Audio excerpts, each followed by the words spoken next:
Okay, welcome to Project Lebkuchen. We're going to get ready here to cook all the good stuff to make that wonderful old German recipe, Lebkuchen. Alright, first we start with 2 cups of honey and 2 cups of molasses. You could cut all these in half if you wanted to. And then over here we got a huge agglomeration of spices.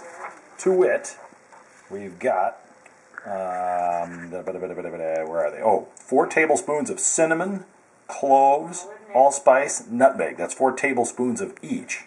Of cinnamon, cloves, allspice, nutmeg. And then that white stuff on top is 4 tablespoons of baking soda.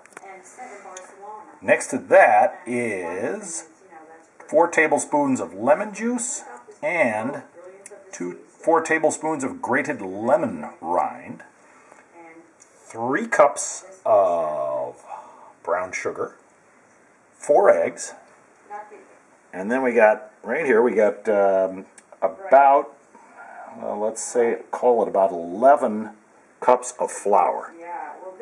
So first you bring this stuff to a boil, and then you start mixing everything else in. Okay, it's the next day, and the dough has been mixed, and it's allowed to sort of percolate and sit overnight in a pot. And here it is. It's a lovely chocolate brown, and it's kind of got a little aerated. All right, you kind of want to push the dough out. You got to use a lot of flour. This stuff is sticky. There's no way to avoid it. You really got to be piling on the flour. So you make a dough, and you can do it by hand. It's not as bad as pizza dough. It doesn't spring back.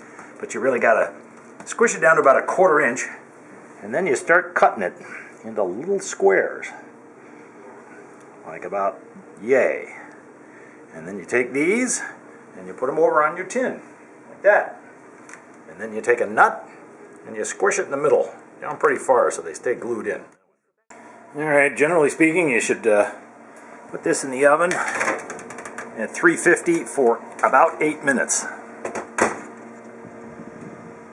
Okay, the great moment is here. The 7 minutes of cooking are up, and the kitchen is filling with the most wondrous of odors because these things are chock full of spices and lemon, and they've swollen up a lot bigger than I thought they would. I've got a little bit of a problem with figuring out how to pry them out of the pan here. Let's get the oven closed because we've got another round going in.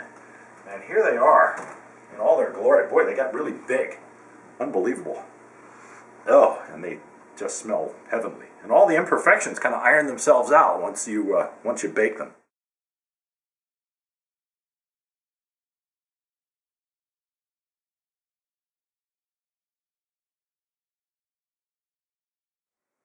Okay, I'm all done, and I made about 50 pounds of this stuff. But there's one thing about baking is you always got to be a little flexible. You can't just follow the instructions, because about halfway through baking this batch, I realized that they were really gooey and gummy, even though I cooked them at the time limit.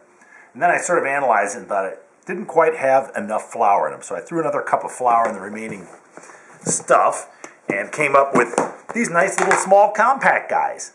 And they're a little more bready than the other ones, but they all taste great.